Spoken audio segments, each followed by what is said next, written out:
Okay. Thanks so much, Eric. I want to do three things for you this afternoon. I want to go through the methodology of the facts. I'd like to talk about the global scenarios and the facts, and then talk about South Africa. And to begin with, Pilwack, who was a Frenchman, he was the number one student at École Polytechnique in Paris, so he was a sci-fi. He became head of World Buckshell scenario team during the 70s and actually captured both oil price shocks and scenarios for them. And then it came to our attention in Anglo-American, and our forecasting had been hideous of the gold price and other commodity prices. So we thought we'll try an scenario planning.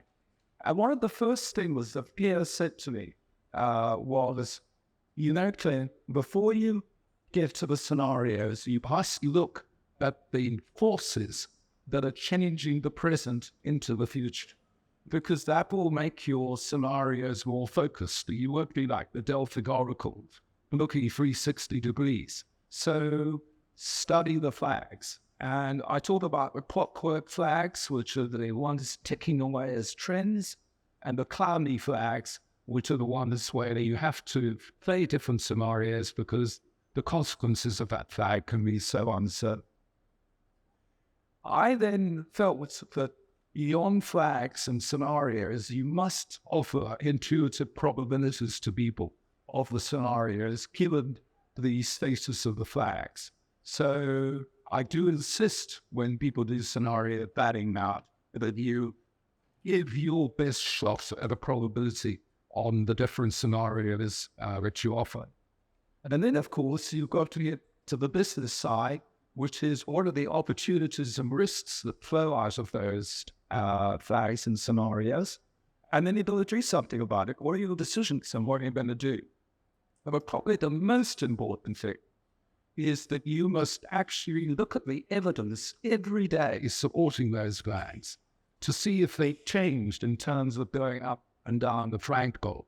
And it is very important that you adjust your flags and your interpretation, because that's what really counts, is looking at the evidence post identifying the flag. And I'll come to an example where that didn't happen.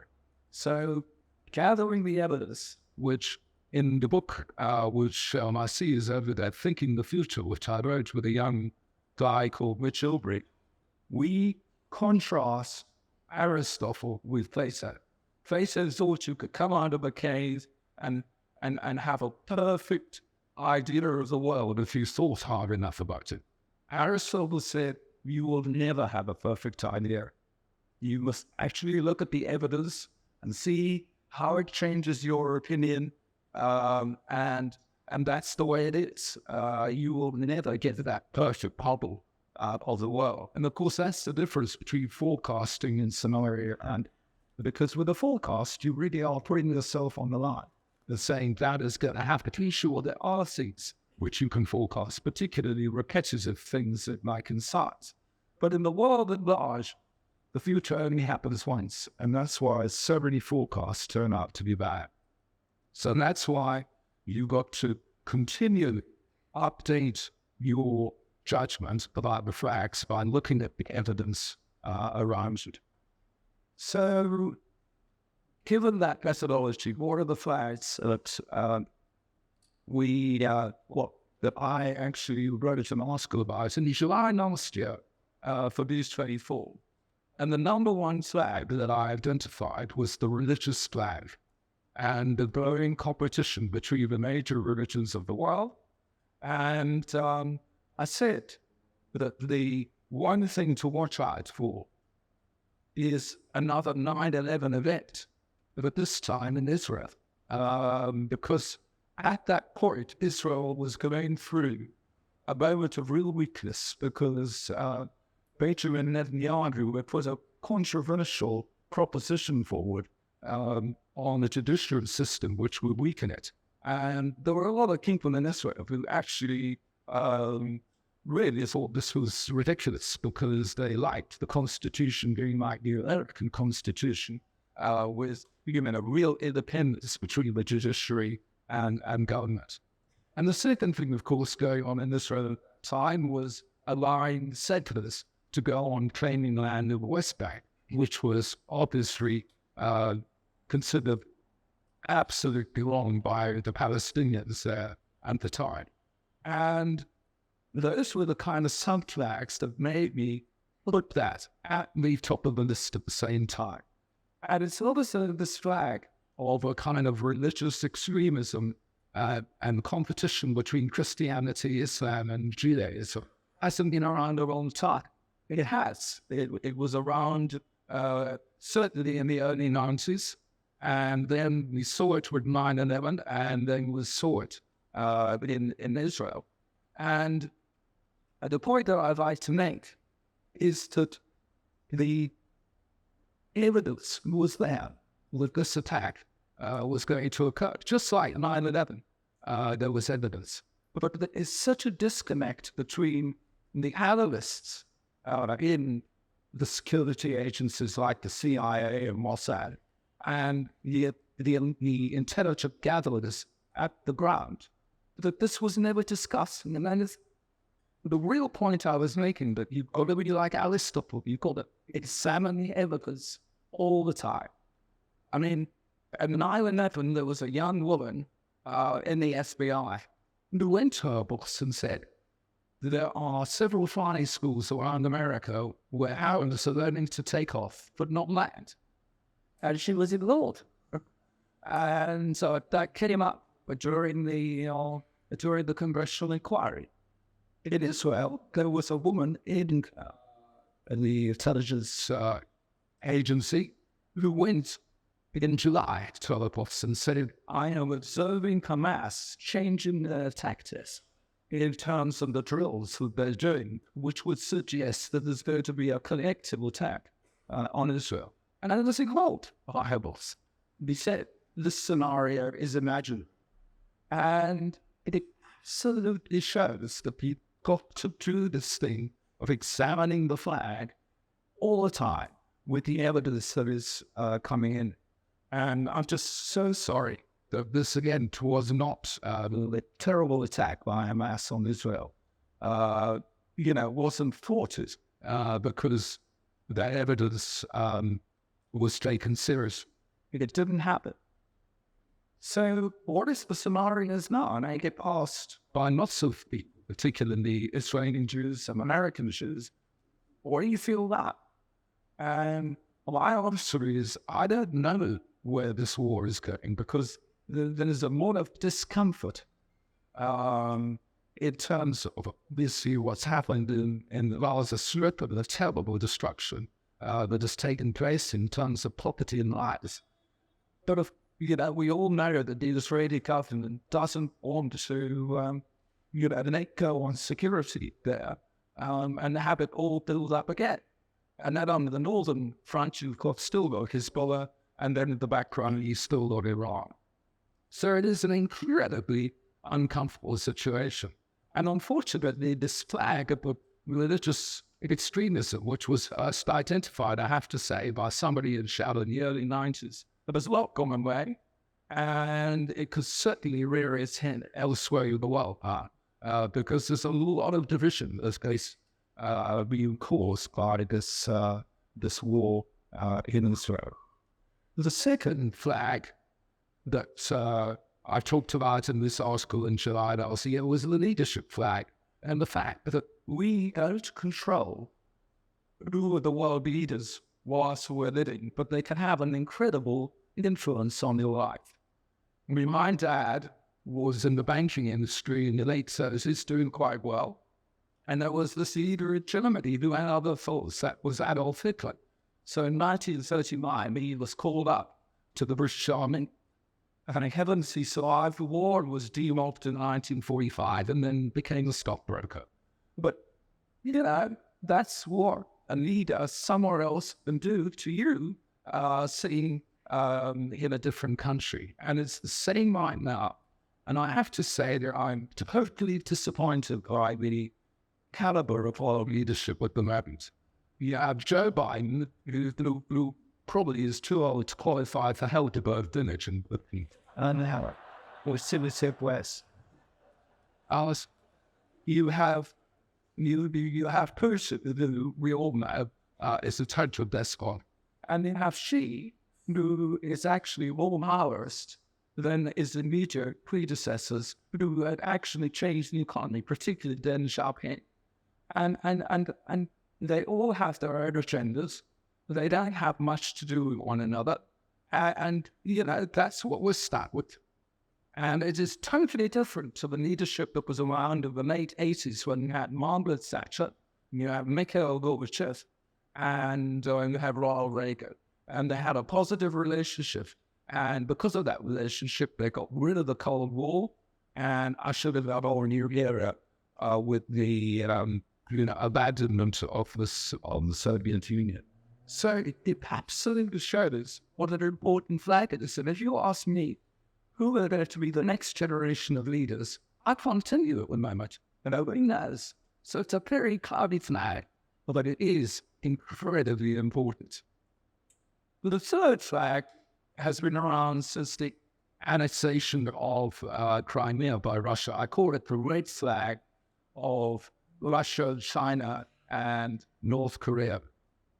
In Russia's case, I said in a book called Flag Watching in 2015 that this could ultimately lead to a spring up war between America and Russia with the use of nuclear weapons. Now, I still regard that as a very low probability scenario, even though Putin referred yesterday or the day before to the modernization of his nuclear arsenal. I think that, there was a moment, as in fact has come out of the press, that American intelligence felt the same way, where in late 22, Russia was beginning to lose the war, and they were worried about Russia using a tactical nuke on an Ukrainian city, and then saying to the West, you dare attack us, and we'll attack you in London and Washington. And therefore, it was therefore leading to a world war. But that seems to have gone on the back burner, because there's no doubt that Russia at the moment is, got the upper hand, because it's producing 3 times as many munitions shells as Ukraine is getting from the West. And so there's a gradual kind of creep forward of Russian forces in Ukraine, and therefore it's unlikely that Russia will resort to moves. China America now is probably, their relationship is at its lowest point for many, many years. And of course, it was yesterday that it came out that the Congress has passed this bill basically wanting to prohibit TikTok unless it's sold to a new owner.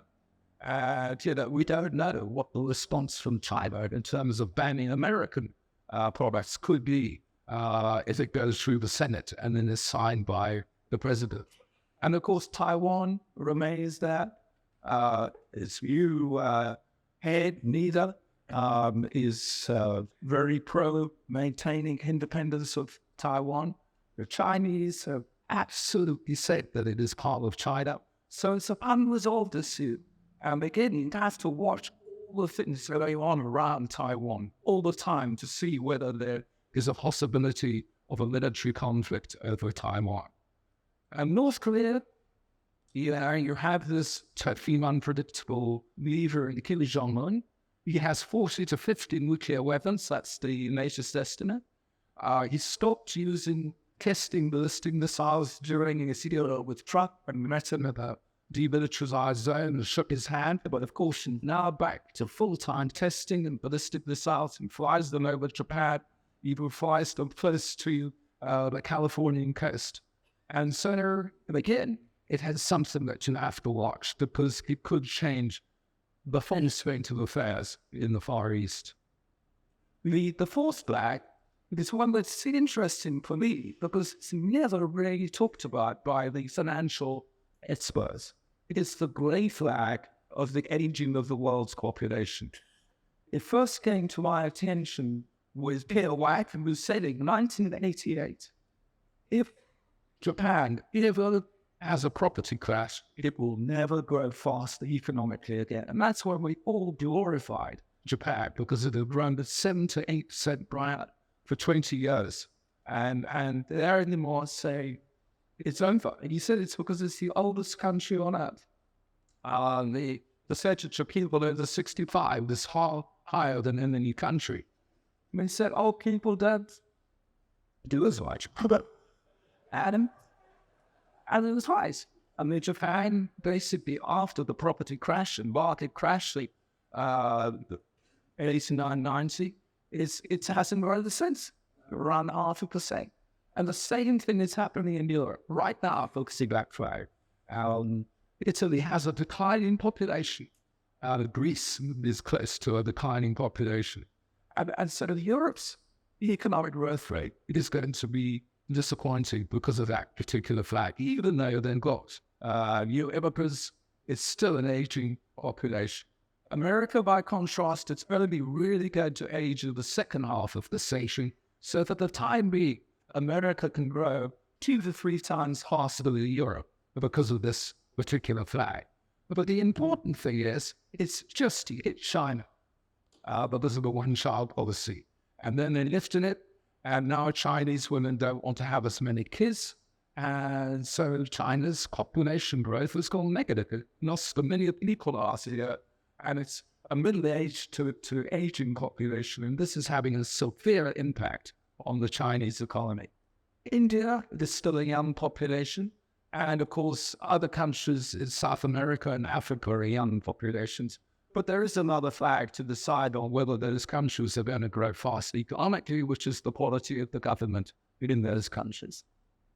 But the next flag is probably the most existential flag to the world, which is the green flag of climate change. I know there may be some climate deniers and supporters, but I did a session in London in 2006 with the top climate change scientists in the world at the time, the people who advised the American government, the British government, and other governments. And they said, yes, we could be wrong, but that's the whole point of the scientific state. You could be wrong. But we feel there's a 95% probability that we're right, that human carbon, manufactured carbon dioxide is in fact warming up the globe. And they said it's not so much the gradual warming up, it's storing weather that is going to result. And that's what we're really seeing today. California, they now talk about atmospheric limits because the clouds are on far more moisture because of the warmer temperatures. And when they release that moisture, you have these atmospheric rivers literally flooding those parts of California where they're based. So here's a flag. People aren't sure how it's going to play out over the remainder of the century, but it is something we've got to watch. The anti-establishment flag, well, that's to do with social media and the fact that this has led to the world becoming a much more extreme place-wing now. Extreme right-wing, extreme left-wing views, and nobody has the kind of debate that Nietzsche used to talk about. You know, you had a proposition, a counter-proposition, and then you made progress through debating it. That basically is gone. You're either on one side or another. And so it's really changed the political dynamic in the world, and you're seeing lots of right-wing and extreme left-wing parties doing much better than they would have done 20 to 30 years ago.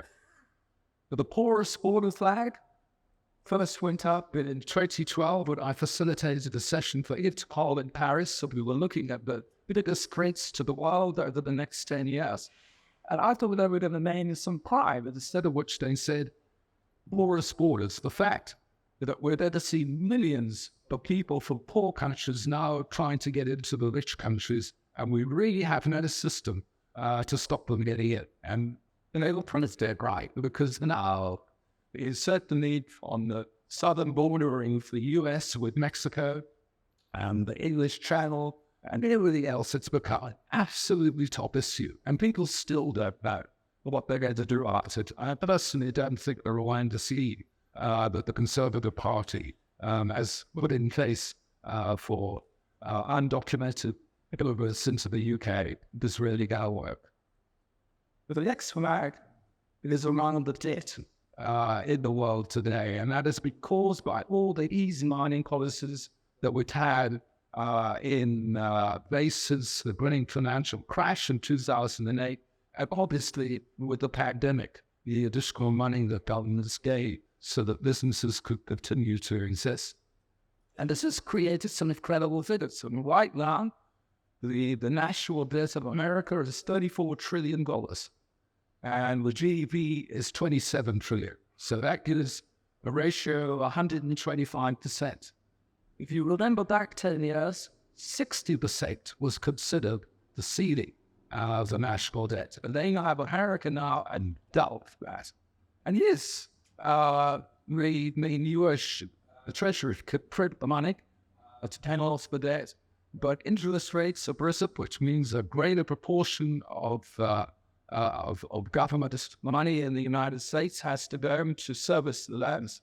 And so it is creating a problem, and also still the problem in the private sector as well, particularly in the inner cities. I read an article in the New York Times the other day, and in the center of New York, it is a real problem because people are working from home, and so restaurants or other places in New York are simply not being frequented like they were pre the pandemic, and property values have crashed, and that is creating a problem for the regional banks in America. The next flag is the pandemic flag. It's still that. It's could be a completely different strain altogether, or it could be a new COVID variant. But don't take it off your radar system, because what the COVID pandemic showed is just what serious impact it can have on the global economy. The last two flags I added recently, the private space flag, because there have been so many near collisions in space now between rockets taking off and satellites circling the Earth. And as you remember, both our international communication system and our banking system rests on the satellite system. So you certainly can't relax about that at the moment. And the last flag we all talk about, the artificial intelligence flag, whether it's going to be a good thing for this world or a bad thing, I'm not quite certain. Recently, of course, a lot of publishing companies have taken AI companies to court because they feel that they're infringing copyright by gathering all this data from around the world, and that case still has to play out in court. Because one of the most powerful things about AI is the gathering of all this data that you can then access through asking AI a question. Out of these flags flow two global aim-train scenarios.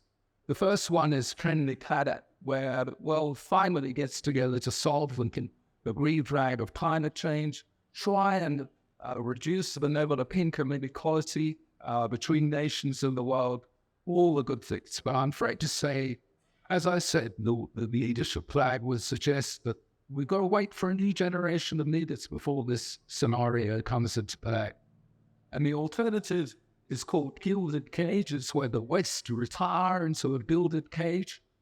And, as long as the rest of the world doesn't threaten them, they stay in the gilded cage. They try and make the bars as close as possible so that the undocumented migrants can't get in. And, we live in a clearly divided world, and where you're either on the side of the West or you're in the rest of the world, which is now collectively known as the global South.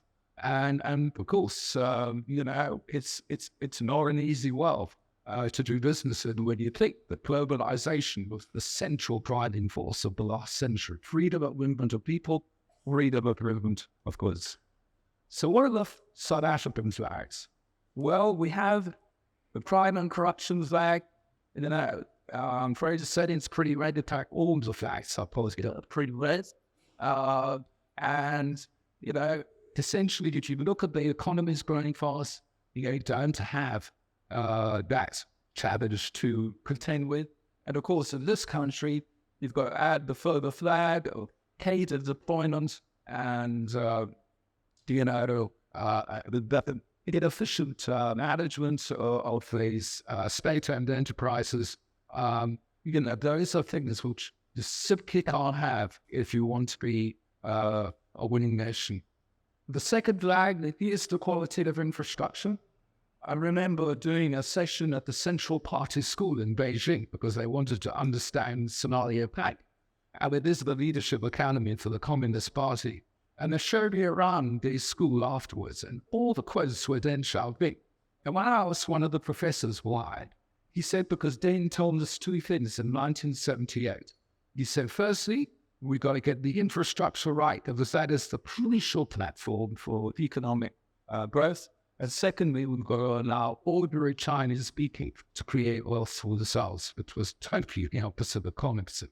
And that created the economic revolution of China, which is now, I'm afraid to say, waning because of a more Maoist president and because of the aging of the Chinese population. But quality of infrastructure, which I'm afraid to say, including education and health at the moment, and with the threat of NHI to this country, that is also a fairly red flag. But the third one is the one that you heard about before my presentation from Gigi Alcohol. Is the entrepreneurship flag. And what we're going to do to take all those guys from the informal sector and help them develop businesses that can go nationwide in South Africa, and mainly some of them become global stars as well. And how can we link the township economies to the mainstream economy to make that happen? It is such an important message. One of my great regrets is that none of the major political parties in this country have accepted Gigi's message and have said, this is what we're going to do if we become the government of South Africa. Because it is essential that you do this, because the one flag that has changed is the world of work. In the last century, big business created hundreds of thousands of jobs, but that will never happen again because robots and artificial intelligence are a basic event that big businesses no longer the major employer. Right now, the latest statistic in America is that 2/3 of the jobs there are being created in small and micro business. 2/3. And we should have it as absolutely top of our agenda. So I hope at some stage, what Gigi was telling you, it becomes one party's real campaign slogan. The fourth flag, which again is unfortunate and fairly red, is the neutrality flag. If we're in the gilded cage world, you've got to remain neutral so that you have access to all the markets in the world. And right now, we're in danger of losing the American market, which would be hugely consequential for the South African economy. And yes, we're part of BRICS, and BRICS is considered a rival to G7, but somehow we've got to maintain a balance so that we don't lose global markets. And of course, the last flag is something I'm sure you talked about a lot at this conference, which is the election this year. It really is a pivotal election. And obviously, I watch the evidence coming in every day. It tells of the polls, which would suggest that the ANC is going to get between 14 and 50% of the vote. And obviously, if it's in the low 40s, that could change everything, because it means that they would have to go into coalition with one of the large minority parties, whether it's the DA or the EFF, whatever.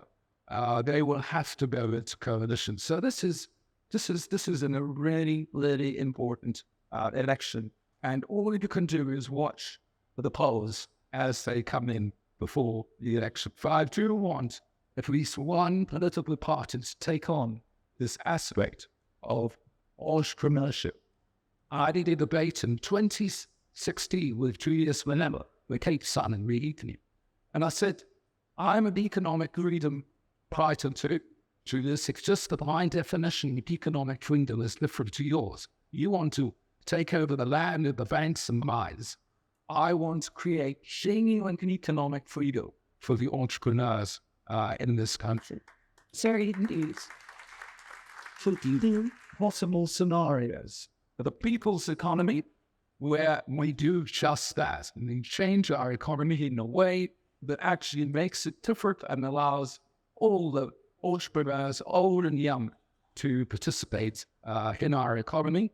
And of course, the negative scenario is the cautionary tale, where increasing violence leads to a failed state, and possibly a wasteland. And right now, I'm probably quite optimistic in giving those two scenarios a kind of 50-50. I will have to wait to see what the election predicts. But I have to say, a lot of my friends give the cautionary test scenario a higher probability than I do. So I hope I've given you food for thought as the last lecture of the cultures. I hope I've given you a decent methodology to use. Watch the facts, challenge them every day with the new evidence coming in, consider the possible scenarios, give them probabilities, and then decide what the opportunities and risks are, and then obviously adjust your strategy and tactics around that. And the last thing I'd like to do for everybody in this room is offer a benediction. May the force be with you. Thank you.